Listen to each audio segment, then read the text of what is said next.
Hello everyone, welcome to the Belf Training Podcast. We're back after a week away. A week down, didn't we? The diaries got the better of us, didn't they? They did. Scheduling conflicts, but we're back, so don't cry about it. Today is all about, this week's about enduring. So I'm going to read the little bit that we put out on a Monday. Endure. The aim to be better is never ending. It's the greatest endurance event you can ever take part in. It's a long, difficult path with many ups and downs. Every time you ascend a peak, a higher one can be found in the distance. Many times you will stop. What will you do to endure and fulfill your potential? Quite a good It's deep, isn't it? summary of training. Well, so when I was kind of thinking about this, we talk about consistency a lot, don't we? You know, like consistency is the key. But enduring, you know, if you look at a lifetime pursuit of fitness, say,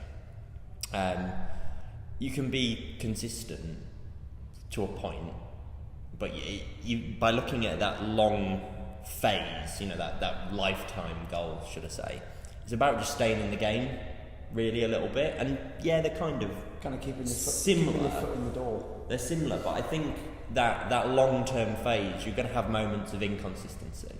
Like we've both seen it. I don't think anyone is, or I think at least very few people are sound as a pound all the way through it. You know, they're just that disciplined. Things happen. You know, we're just talking about. There's humps. There's bumps in the road, isn't there?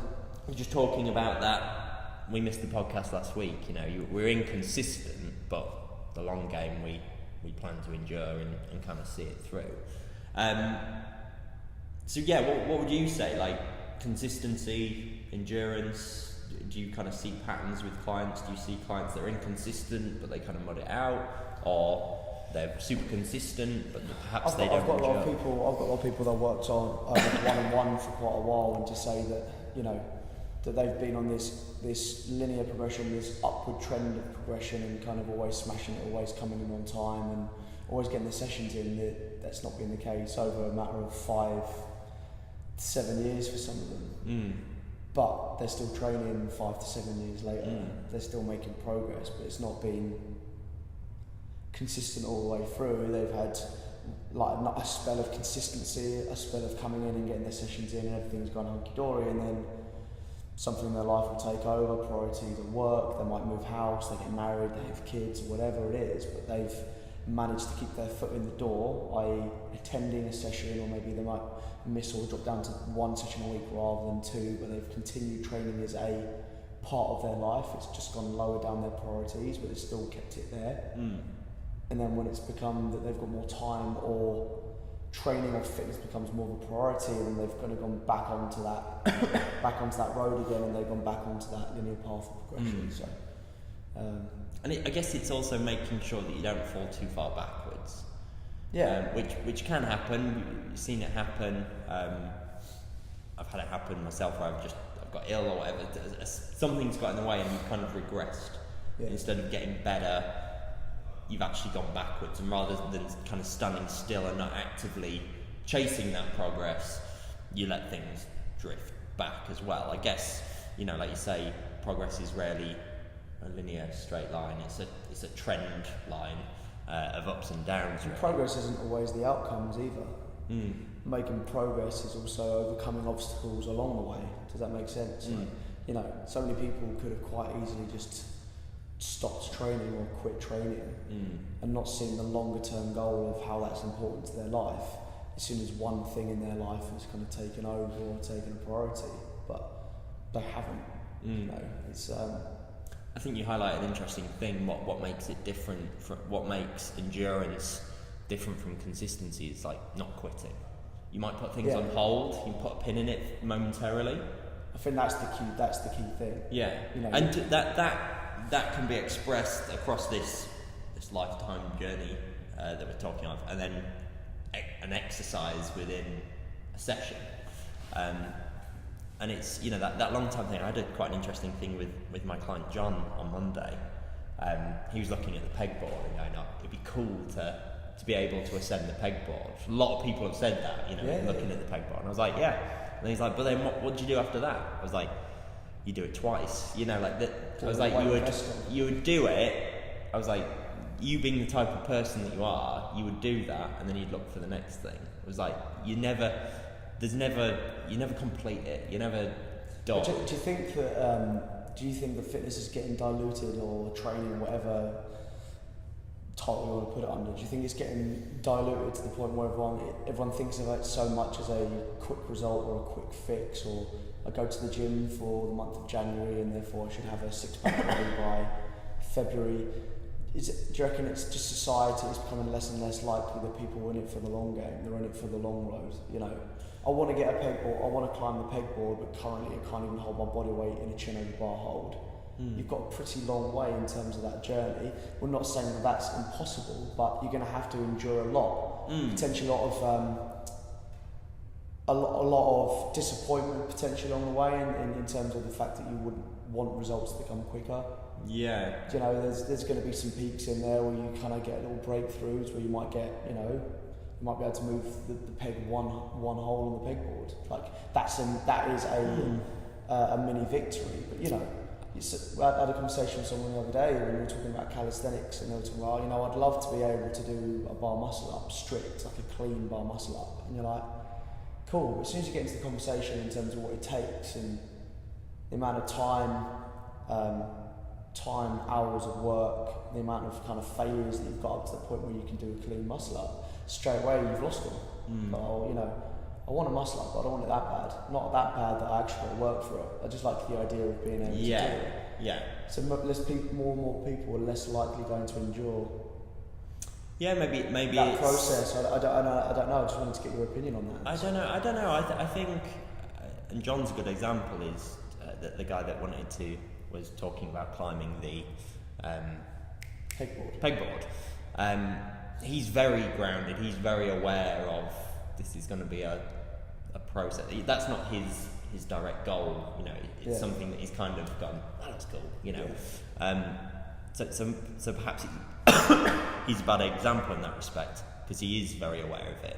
I like to make my clients aware that this isn't that. It's not that quick thing. I think perhaps it's a bit of a softening of it of society. Like I think we've got, you know, there's plenty. And as a gym, we have a high concentration of people that are willing to get after it, more so than like your typical fitness gym. Say, you know, the car park upstairs we share with a pure gym, and it's packed at peak times now. And that, you know that in April, that's not going to be the case. That it's going to dilute massively. You know, that it's going to thin the herd. Your hardcore following, your hardcore gym goers, are people that can continue getting after it. Will be the same faces that come in and out, or there will be a percentage of those people from January that have come in and they're willing to start that journey. They're enduring. Yeah, they're ready, you know, and they will be here in April. But there'll be also a handful of people that may struggle and fall on the wayside. But you hope that they might have a couple of months where they maybe aren't able to get down for various reasons, but they can then. They don't quit their membership. They don't. Yeah.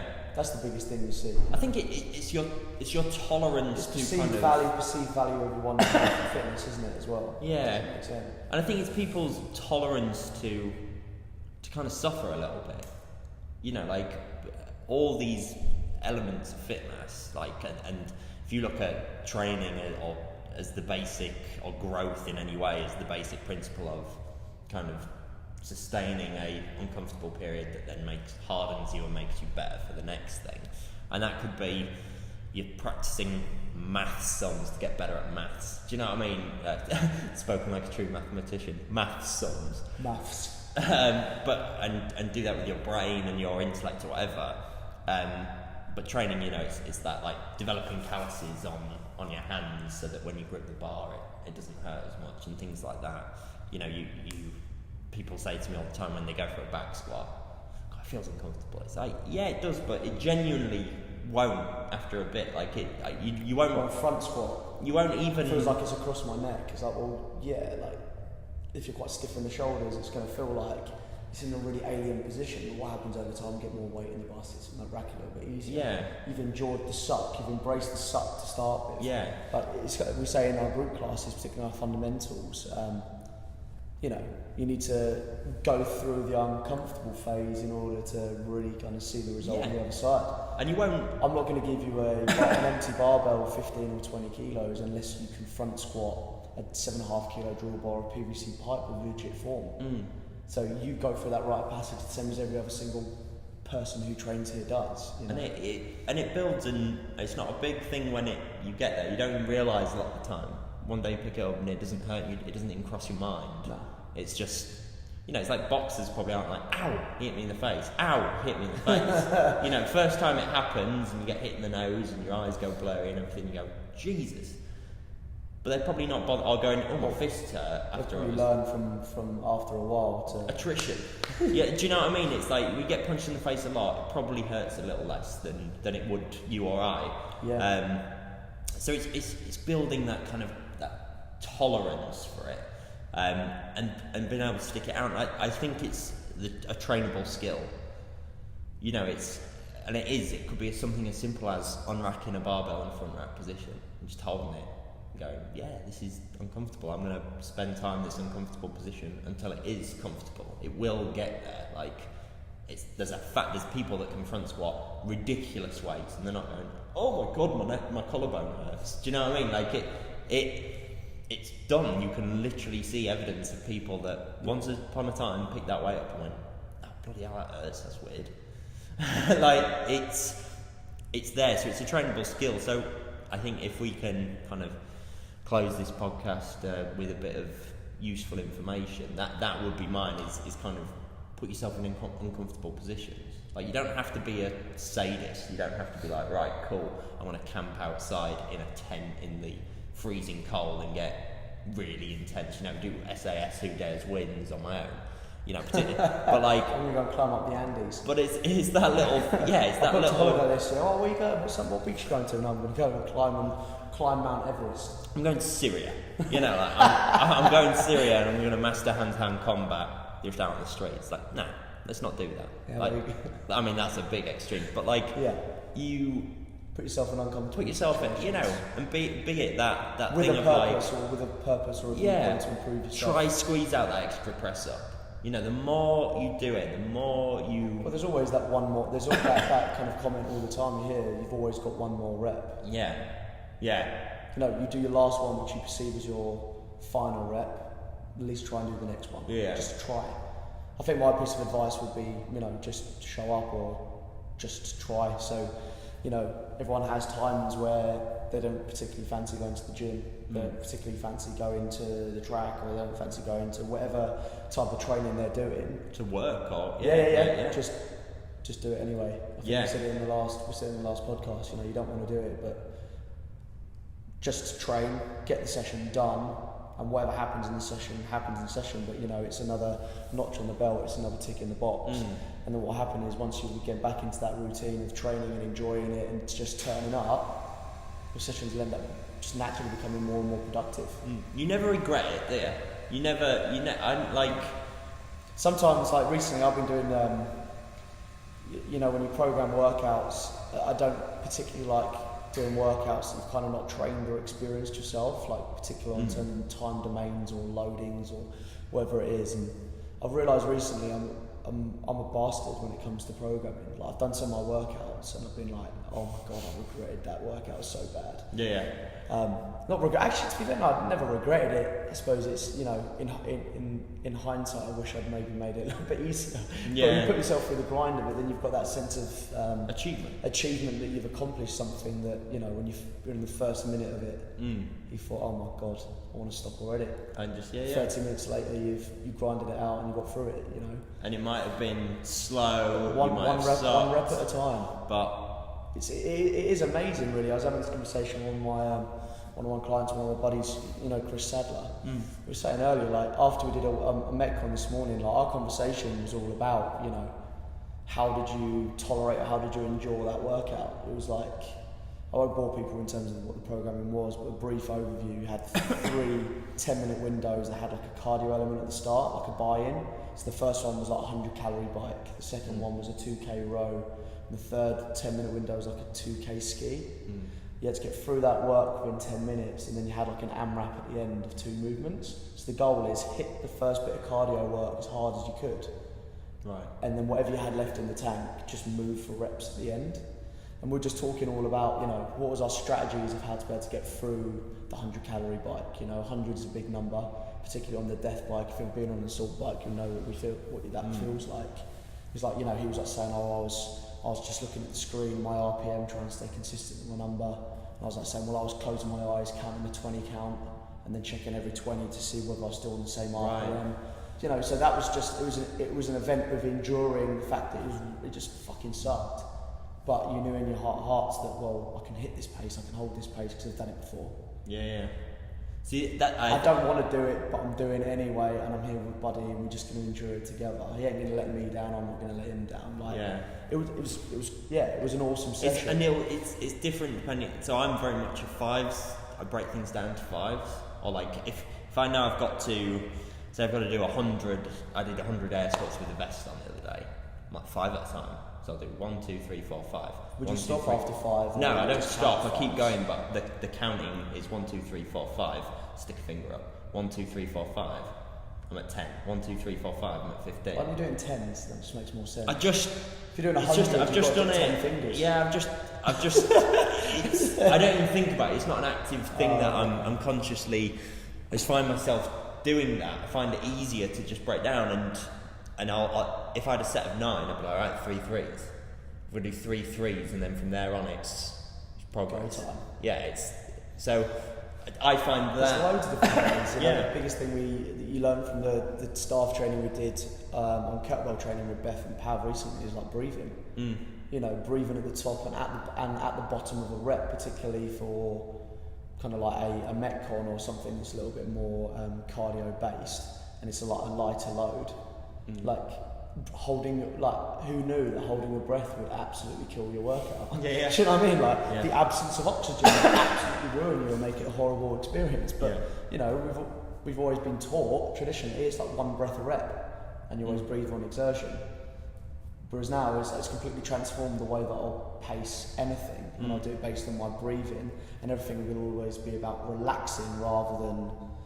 It's a strange distraction as well. It's like you're focusing on your breathing, and you inherently feel less because you're just breathing on this counting, this rhythm, so to speak. I like as well. I do quite a lot of do a rep, have a designated point, walk to that point, walk back as soon as I get back the next rep. Yeah. And set myself, and those distances can be varied. We always say, particularly in classes, if you're doing something like thrusters or high rep deadlifts, or you're in the middle of a workout, take no more than 2 steps away from the bar, and then take no more than 3 to 5 seconds rest. Right. Yeah. Hold yourself accountable. Like, it's better if you stand over the barbell, do a 5 count, and on 1 or on 5, your hands are back on the bar, and if your hands are back on the bar, make the first rep. Because the first rep after a break is the hardest one. So always, just do it. Just do it. So 5 seconds, you don't want to do it, hands on the bar, move it, even if it's 1 rep at a time. 5 seconds, 4, 3, 2, hands on the bar, move it again. I find that when you transition from exercise to exercise as well, just go straight and get that first one done. Yeah. Because usually with 1 comes 2, comes 3, comes 4. Whereas if you say you're doing squats and then you go into ring rows, like whilst you've been squatting, your ring row muscles are resting. So you can go in and you can actually attack it. You'll be alright. Like your breathing might be out of shot, your head might be not in the right place, but just do it. And even if you got 3 or whatever, then you're still in the right position to then catch your breath back, go into it again. Big things for something like burpees, isn't it? You do, I don't know, you're on the bike or the rower or something, you're doing a couple of rowing and burpees. So many people will just delay the process of laying on their front. Yeah, it's get like, your chest to the floor. Just lay down, stand up again. Like lay down, stand up again. Like that, we talk about functional movement and training for function, and you fall over, you need the ability to stand up. That's a burpee. That is what we need to be able to do as human beings. It's an exercise that people loathe so much, but it's the one that has the biggest amount of carryover to so much of the stuff we do.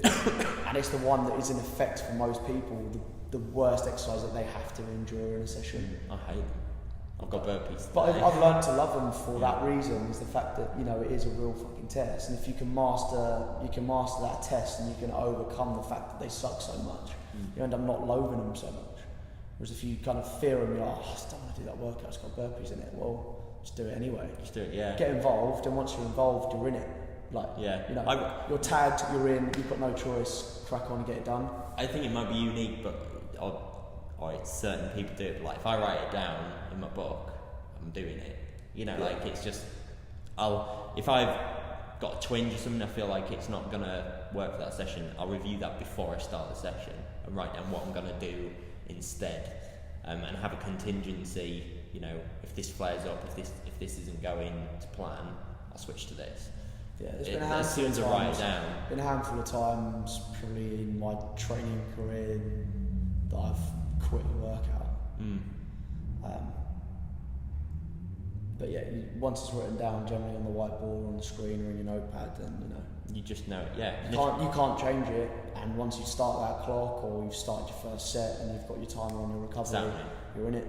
Yeah, it's happening. We're in it. Let's get it done. Yeah. The question is, how long is it going to take you? Yeah. That's it.